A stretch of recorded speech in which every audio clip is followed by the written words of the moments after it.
This segment is brought to you by South Louisiana Bank. It's better when we bank together.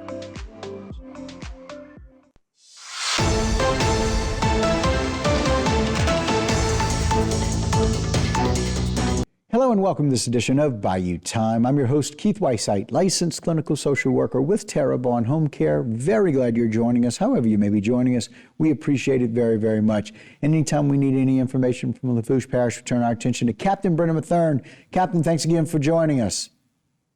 Always a pleasure to be here, Keith. I appreciate that. And listen, I am going to say the same thing I told to Blake Tabor. First Lieutenant Blake Tabor, and about what he did and how they handled this particular joint case with you guys. But I want to get your perspective there from Lafourche Parish Sheriff's Office. So first and foremost, thank y'all for all of your hard work together and with the state for this case on Mr. Bronson Joseph Billiot. Tell us a little bit more from the Lafourche side.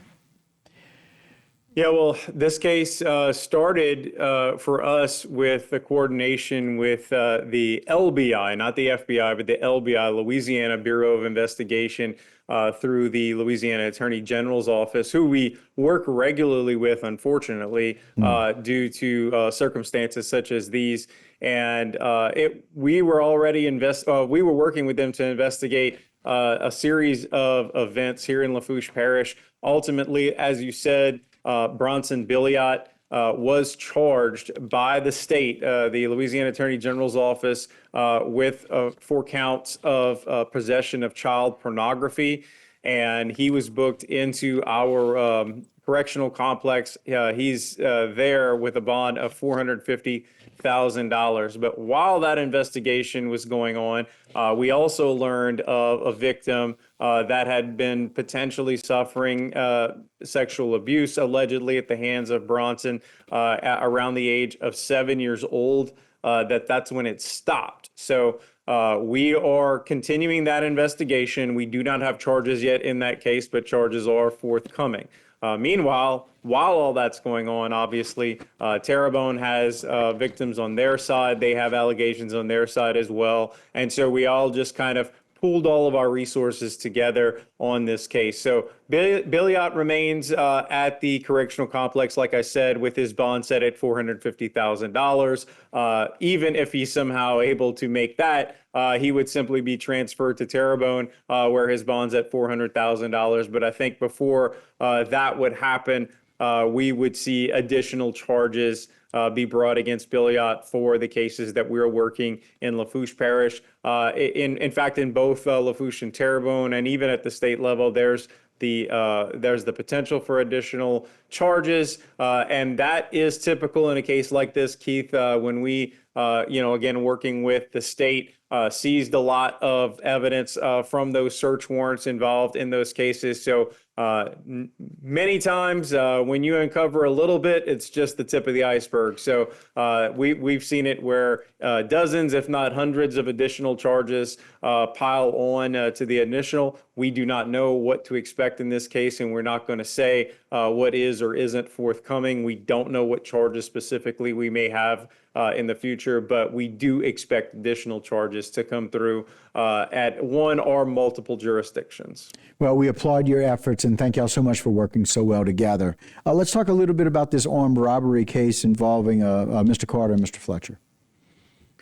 Yeah, so this armed robbery case presents us with really a cautionary tale about selling things online. And in this case, you had an individual who was trying to sell a smartphone online and made contact through a mutual friend to meet one of these individuals at a residence on Carla Drive.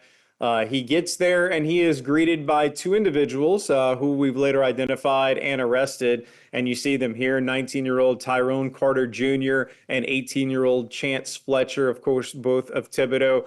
They were arrested in the investigation. Essentially what happened is the gentleman who was from Gretna actually decided to drive to the residence on Carla Drive.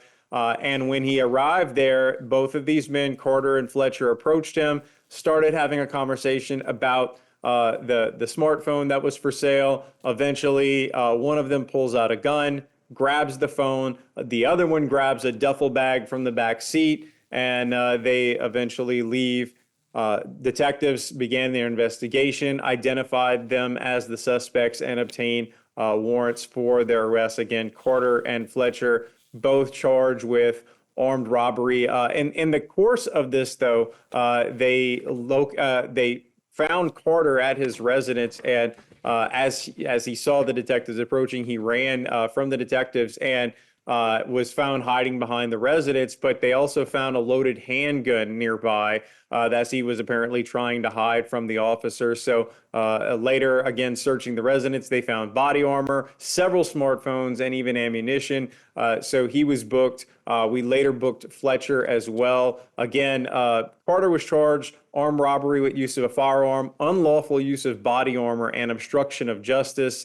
And his bail is set at $260,000. Meanwhile, Fletcher was arrested on Friday. He was booked into the correctional complex on one count of armed robbery with use of a firearm. His bail is set at $250,000.